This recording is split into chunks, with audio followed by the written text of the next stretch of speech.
प्रिय दोस्तों, पितृपक्ष चल रहा है। पितृपक्ष में पितरों की आत्मा की संतुष्टि के लिए श्राद्ध और तर्पण किए जाते हैं, जिससे पितृ खुश होकर के अपनी संतान को आशीर्वाद देती है। हिंदू धर्म में मृत्यु के बाद व्यक्ति का श्राद्ध करना बहुत ज़रूरी माना जाता है। माना जाता है कि यदि श्राद्ध न किया जाए तो मरने वाले व्यक्ति की आत्मा को मुक्ति नहीं मिलती। पितृपक्ष में पूर्वजों की आत्मा की शांति के लिए दान पुण्य, पूजा पाठ, श्राद्ध और तर्पण किए जाते हैं, ताकि हम पर पूर्वजों की कृपा बनी रहे।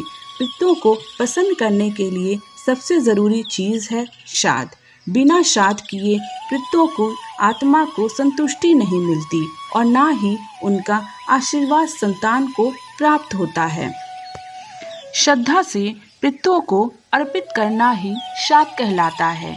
जिनके पितृ प्रसन्न नहीं होते हैं, उनको पितृदोष लगता है। उन्हें अनेक प्रकार की परेशानियां, हानियां उठानी पड़ती हैं। रोग पीड़ाएं पीछा नहीं छोड़ती। घर में आपसी मतभेद बने रहते हैं। कार्यों में अनेक प्रकार की बाधाएं उत्पन्न होती हैं।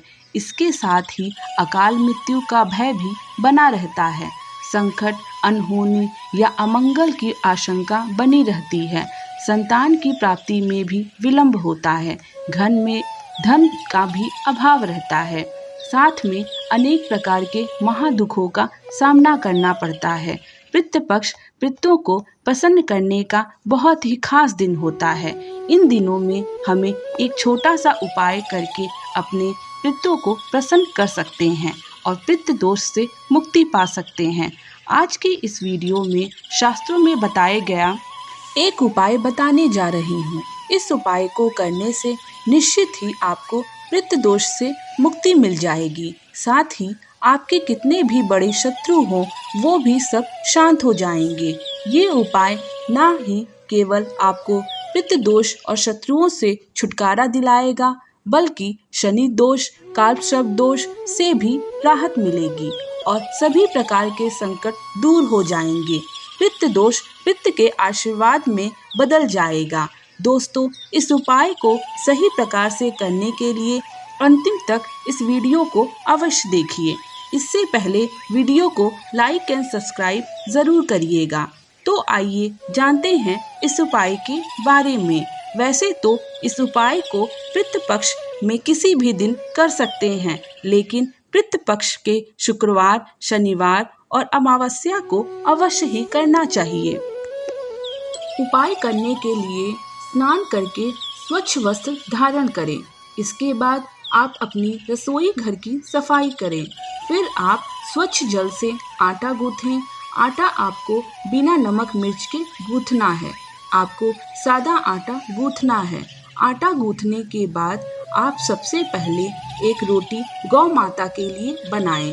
गौ माता के लिए रोटी बनाने के बाद ही आप परिवार के सभी सदस्य के लिए रोटी बनाएं। जब परिवार के सभी सदस्य के लिए रोटी बन जाए तो अंत में मोटी लोई लें। एक मोटी रोटी बनाने के लिए आटा लेने के बाद आप थोड़ी सी शक्कर रखें। जैसे आलू पराठा या कचौड़ी बनाते समय आटे के अंदर भरा जाता है, ठीक उसी प्रकार आपको आटे में 1 चम्मच शक्कर रखना है और फिर इसकी रोटी बेलकर एक मोटी रोटी सेकनी है। जब यह मीठी रोटी तैयार हो जाए तो आप इसे एक प्लेट में रख दें और रोटी के ऊपर सरसों का तेल लगा दें। अब इस प्लेट को अपने मंदिर के सामने ले जाकर खड़े हो जाएं और भगवान श्री गणेश, भगवान विष्णु, माँ लक्ष्मी और पितृदेव को प्रणाम करें और सभी परेशानियां और संकटों को दूर करने की प्रार्थना करें। शनि देव को प्रणाम करें और शनि दोष को दूर करने की प्रार्थना करें। पितरों से जाने अनजाने में की गई अपनी गलतियों की क्षमा मांगे और पितृदोष को दूर करने की प्रार्थना करें। यमदेव को प्रणाम करें। यमदेव को प्रणाम करने के पश्चात उस रोटी को ले जाकर एक काले रंग के कुत्ते को खिला दें।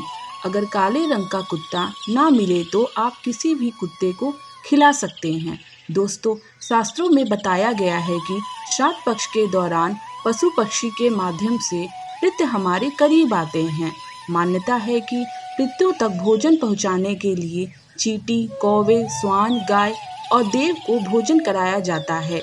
ये भी मान्यता है कि ये पांचों पंच तत्व के प्रतीक हैं। स्वान को जल तत्व का प्रतीक माना जाता है, चींटी को अग्नि तत्व का, कौवे को वायु तत्व का, गाय को पृथ्वी तत्व का और देवताओं को आकाश का प्रतीक माना जाता है। इसलिए पितरों का श्राद्ध करते समय इन पांचों को गुहार देकर पंच तत्व के प्रति आभार प्रकट करते हैं। पंचबली का एक भाग स्वान को खिलाया जाता है। दोस्तों, स्वान को यमराज का पशु माना जाता है। माना जाता है कि यमराज के अपने 2 स्वान हैं जिनका नाम श्याम और सबल है। इसलिए श्राद्ध पक्ष में स्वान को भोजन कराने से यमराज प्रसन्न हो जाते हैं। शिव पुराण में बताया गया है कि श्राद्ध पक्ष के दौरान स्वान को भोजन देते हुए कहना चाहिए कि यमराज के मार्ग के अनुसरण करने वाले श्याम और सबल नाम के 2 स्वान हैं। मैं उनके लिए ये भोजन का भाग देती हूँ। वे इस बलि को ग्रहण करें। इसे कुक्कुर बलि भी कहा जाता है। इसलिए आप भी स्वान को भोजन कराते समय इस बात को अवश्य ही बोलें। यमराज के मार्ग का अनुसरण करने वाले श्याम और सबल नाम के 2 स्वान हैं। मैं उनके लिए भोजन का ये भाग देती हूँ। वे इस बलि को ग्रहण करें। आपको ये बोलने के बाद ही स्वान को भोजन कराना है। स्वान को रोटी देने के बाद आप हाथ जोड़कर स्वान को प्रणाम करें, यमराज को प्रणाम करें, भैरव भगवान को भी प्रणाम करें। स्वान को भैरव महाराज का भी सेवक माना जाता है। स्वान को भोजन कराने से भैरव महाराज प्रसन्न होते हैं, संकटों से भक्तों की रक्षा करते हैं।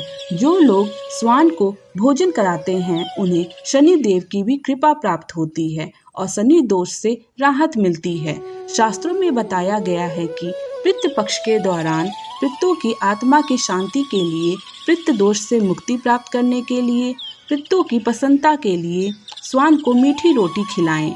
ऐसा करने से पितृ प्रसन्न होते हैं और पितरों का आशीर्वाद प्राप्त होता है और पितृ दोष से मुक्ति मिलती है। स्वान को इस तरह भोजन कराने से सभी तरह के संकट दूर हो जाते हैं। दोस्तों, हो सके तो पितृ पक्ष में रोजाना आपको स्वान को इस तरह भोजन अवश्य ही कराना चाहिए। स्वान का बहुत महत्व शास्त्रों में बताया गया है।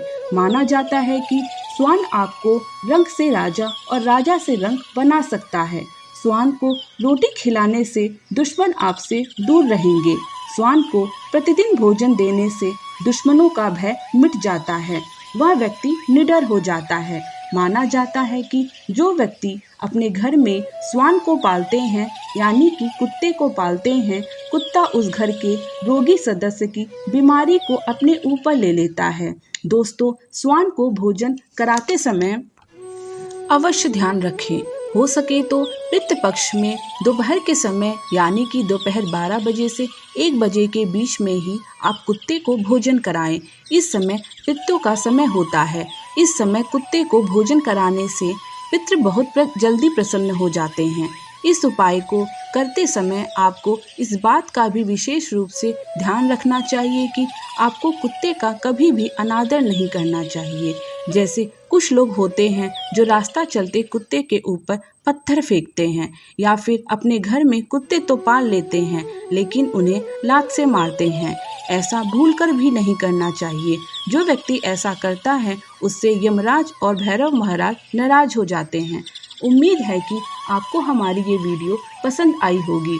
इस तरह की जानकारी लेने के लिए कृपया आप हमारे चैनल को लाइक एंड सब्सक्राइब कर दीजिए।